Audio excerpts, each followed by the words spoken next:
Chapter 2 Charlene Beckwith. Although elements of cooperative-type systems had periodically surfaced and been considered by various individuals and writers, it was never given any serious attention by humanity as a whole.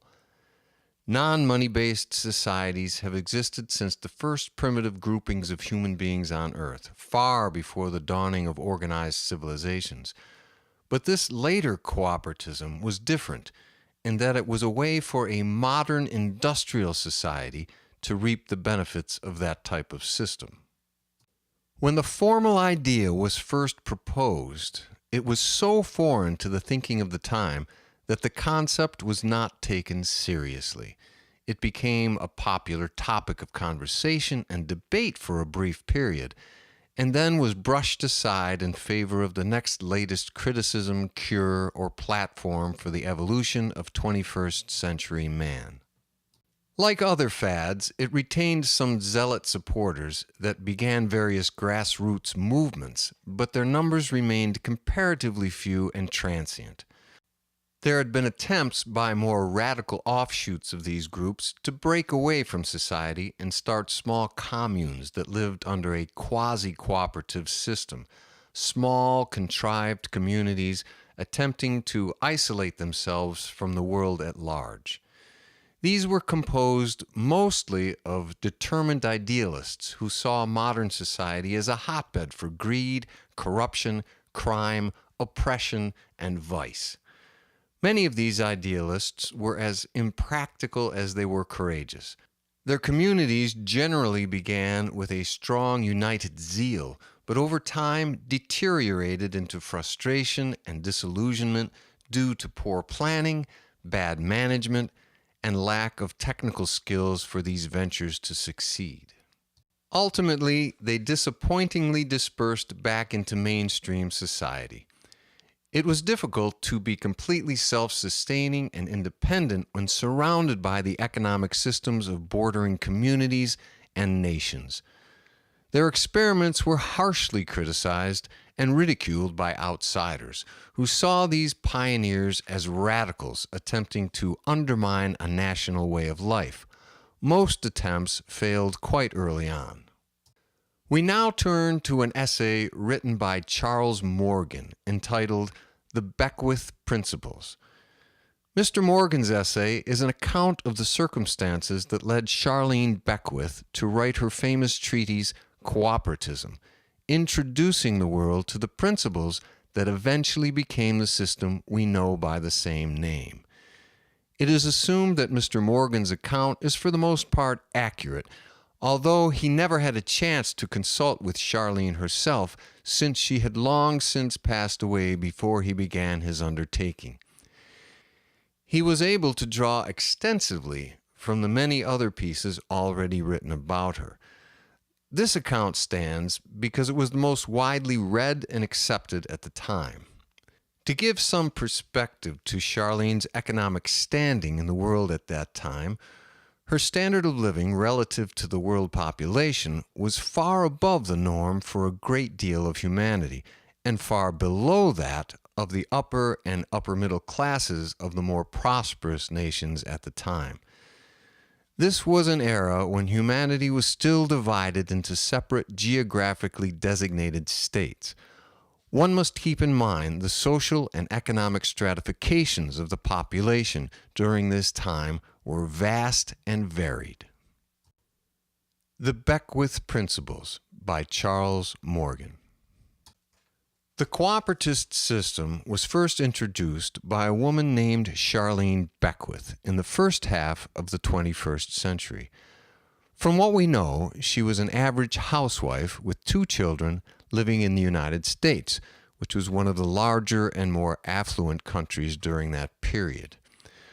Her husband worked for a local manufacturing firm, and Charlene had a job with a national retail department store, which were large organizations that sold a great variety of household products to the general public. They had 2 children. During those times, it was often necessary for both parents to work to pay the bills, which were fees for certain needed services. and occasionally be able to afford a few niceties in life. They lived in a quaint suburban setting, had a house with a mortgage, which was debt from its purchase, and two modestly priced car payments, regular monthly payments on a loan for purchasing a vehicle. Money was always a concern, and they had to scrimp and save in hopes that maybe they could afford a vacation once a year. Although there were good times, she and her husband had to work hard and sometimes long hours. However, their life would not have been considered underprivileged in any way. They were able to keep pace with the lower rungs of a standard middle class American, which was an adjective referring to a country known as the United States, lifestyle, but it took a great deal of effort. Charlene often felt that she and her husband spent much of their lives doing jobs that held very little personal satisfaction for them in order to maintain a reasonable standard of living for themselves and their children. She resented having to send her children to daycare, which were places you could, for a fee, take your preschool children so they would be under adult supervision while you went to your job, because she wanted to be at home for them and with them, especially when they were young. And daycare was costly, cutting into the extra money they made. She was envious of those whose husbands made large enough incomes that allowed their wives to remain home with their children. She was frustrated at having to sacrifice so much of her life working. The Beckwiths had no particular desire for extravagant living. They were content just being able to afford the common commodities. They enjoyed time with their friends and family and did their best to support the school activities their children were involved in. But they found, even apart from working 40 or more hours a week, that a great deal of their daily lives were spent dealing with money concerns. It seemed there was always something that required money: church tithings, helping the veterans, buying Girl Scout cookies, fundraiser for this and that, birthday gifts, graduation gifts, wedding gifts, trying to save enough for Christmas gifts each year. This was on top of the normal but financially draining necessities throughout the year, like daycare, doctor visits, dental checkups, oil changes, vehicle registration, insurance payments, lawn fertilizers, utility payments. Then came all of the unexpected expenses that would pop up: car repair costs, parking tickets, unexpected doctor or dental visits, prescriptions, pest control problems, plumbing, electrical, roofing, or housing maintenance problems, TV repair, a computer problem. They were constantly dealing with financial headaches in their working and personal lives, and constantly under pressure to wisely manage the money they had. Charlene began to notice how most of an individual's life was obsessed with and controlled by money in one way or another. She would occasionally discuss this with her husband, who sympathized with her frustrations and felt the same way. However, he would respond, "This is just life. This is how it works. What choice is there? We just have to do the best with what we have, taking the good with the bad. Sure, I wish things were different too, but they're not." Then he suggested maybe she should go back to school and start a new career, hoping the idea of some sort of change would pull her out of her doldrums. Momentarily, this piqued her interest, but she knew they could not afford to send her back to school at that time, and that money was not the only roadblock. Time was an even larger factor. It took all of their free time now just to keep up with the needs of their children. They could not afford the decrease in income if she quit her job, or even if she only worked part-time, which was working under the normal 40 hours per week. The time with her children would still be limited because of her studies and classes. A great deal of the burden would shift to her husband. And was this fair? And did she even want this? Clearly, the answer was no. The problem was not simply solved by bouncing to a new job or struggling to start a new career. It went deeper. It had to do with the entire system, being locked into an endless pursuit of money just to live, robbing everyone of precious time to enjoy the things that really mattered. After every 8-hour day, 40-hour week at the same job, making her mortgage payment, car payment, etc., she wondered, was this all there was to life?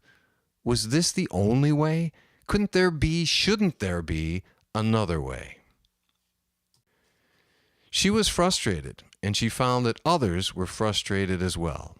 They were frustrated with rising gasoline prices, costs of living, impersonal corporate conglomerates, unaffordable insurance, mega profits at the expense of the middle class, skyrocketing college costs, inflation, the national debt, and taxes, just to name a few. For many, much of life consisted of disappointment with one's financial situation, which seemed to create barriers between them and their freedom, causing them to resent the necessity of having to make money not just to be able to afford life's extra pleasures, but simply to live. It seemed that every day was another day of scrambling for money. She began to ponder easier, more humane, less stressed ways for people to coexist and maintain an acceptable standard of living for everyone, without all of the bills and debt, and without working their lives away in meaningless jobs. Even in retirement, she saw most people weren't all that free. She observed that they continued to have money concerns and problems, many times seeing all of their savings being swept away by inflation, healthcare costs, assisted living costs, medications, and the countless never-ending financial scams aimed at the retired and the elderly. She conjectured, if a majority of people agreed to end the rat race, to stop this endless quest for money, if everyone could agree to cooperate in some organized fashion, couldn't humanity give birth to a new system for a modern society? Couldn't a system be forged where citizens could all agree to give a fair share of their time to handling all the necessities, all the products and services needed to support a modern lifestyle, so that people could be free and all share equally in the benefits of that system, eliminating the ceaseless stress over financial concerns as well as this inherent dog-eat-dog mentality? She admitted that she constantly doubted herself, wondering if she was over-exaggerating, turning molehills into mountains. It seemed like the money system and all of its ramifications and consequences was a fact that simply must be accepted. This was clearly the view of the world. How else could modern life be lived and structured? How else could people access commodities and services? She started writing about her frustrations and imagining the possibility of a new system, one that would work in the best interest of everyone. She writes, "The average person does not have a huge desire to spend his or her time analyzing and cultivating their personal financial situation. They spend whatever time is needed, but would rather be doing something else with their time. For most people, money is not a passion. And even those who scrutinize every penny, investing well and staying on top of their financial prospects, if you ask them why they are doing this, most would tell you, so I can retire as well off and as early as possible. So their goal is not the money, it's what the money can get them, namely freedom. The money gives them the freedom to not have to do the money thing anymore. The goal is living the lifestyle they want without worrying about the money. It's a means to an end rather than the end in itself." However, there are people out there for whom playing the money game and winning is an end in itself. Yet, even the people in this category are looking, I believe, for something beyond the money. They do it for the clout, the prestige, the status that comes with financial success. They are looking for the respect and power that being a winner in this game buys them. None of us would have any use for the money system if our desires and needs were met by some other means. Money would become superfluous. People have endlessly debated the proper use of money, she asserts, but never seem to entertain the idea of discarding it in favor of something more productive, more efficient, more humane. If everyone was willing to devote some of their time to maintaining the goods and services we all need to live normal, happy lives, then the amount of work any individual would have to put in over a lifetime would be minimal. Everyone would reap the benefits. Some may use certain goods or services more than others, but everyone would have access to more than what they need. This standard of living would be available to everyone at all times at no monetary cost, eliminating the monetary system. She began to formulate how this might be done. She continued, "In earlier times, people banded together in tribes and survived by a mutual cooperative effort, where each member of society performed functions that helped the society as a whole. These primitive societies flourished in a cooperative manner. The American Indian and Eskimo tribes in North America and many African tribes, as well as the Australian Aborigines, give us plenty of examples of non-monetary systems. In fact, all early societies at one time or another began and survived in this way until the money system was introduced either by force or as a more efficient means of trade. There are still examples of small groups, such as in Africa and South America and other less developed parts of the world, where this community cooperation is still functioning to some degree, even within the boundaries of a larger monetary-based system.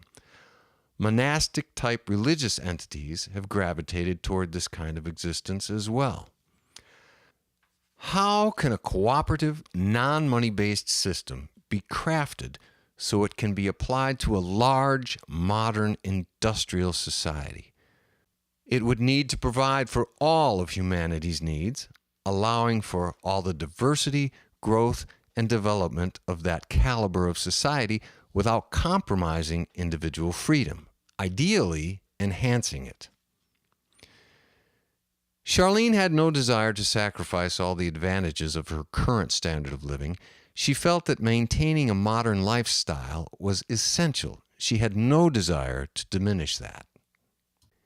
"If," she continued, "by changing to some sort of non-monetary based system, it means foregoing the technological advancements humankind has achieved thus far and reverting back to a more primitive existence, or relinquishing individual rights or freedoms for the good of the whole, as in the case of so many communistic systems, then I would gladly bear with the disadvantages of the money system and be thankful for it." Charlene believed that modern society had reached a point, technologically and intellectually, where such a system was possible, opening up a new era for humankind. She tells us, "What prevents this from happening is a mindset that it can't. Money creates a financial class system with disparities of lifestyles and opportunities. It is what separates the upper classes from the uncertain and labor-intensive life of the common man. It is endorsed by both the upper and lower classes due to a conviction and a belief in the merits of the system itself, and that common men's lives are improved with its practice. Modern industrialization and technology should enhance freedom by making it easier to supply and maintain the essential commodities and services. Advancements should be generating more free time for individuals, but the average person is not working less and enjoying more free time. She observed that achieving more freedom was still in direct proportion to the amount of money you had, not in direct proportion to the technological advancements of society." She continues, "Everyone has a myriad of complaints, but as frustrated as they are, they cannot seem to entertain the idea of a system without money. People keep telling me how impractical, unrealistic, socialistic, communistic, and ultimately un-American my idea is. It's viewed as impossible and even undesirable. It seems no matter how discontent people are with their lives, they are adamantly and compulsively loyal to the idea of money." Most people in our money system are not free. In a money system, you are only free if you have enough money to sustain a middle-class standard of living without working. We can achieve various degrees of freedom. We are free to try and get to be free, but we can only accomplish this by playing and winning at the money game. Throughout history, only the elite, the aristocracy, the wealthy, and the royalty got to be free. And this is still true in our current society, for wealth, either earned or inherited or bequeathed, gives people freedom. But if you still have to work every week to sustain the income that gives you that freedom, then you are not entirely free. You are only partially free. How much of our lives are concerned with getting a good job, making a decent wage, being financially secure, and how little of our lives are devoted to our passions and dreams. We are forced into dealing with never-ending financial and economic concerns, things ranging from the price of gasoline to investing in stocks to cutting coupons to taxes to school supplies to rents to mortgages and loans. How much of our lives are wasted in this respect? How many of us are even aware of this? End quote.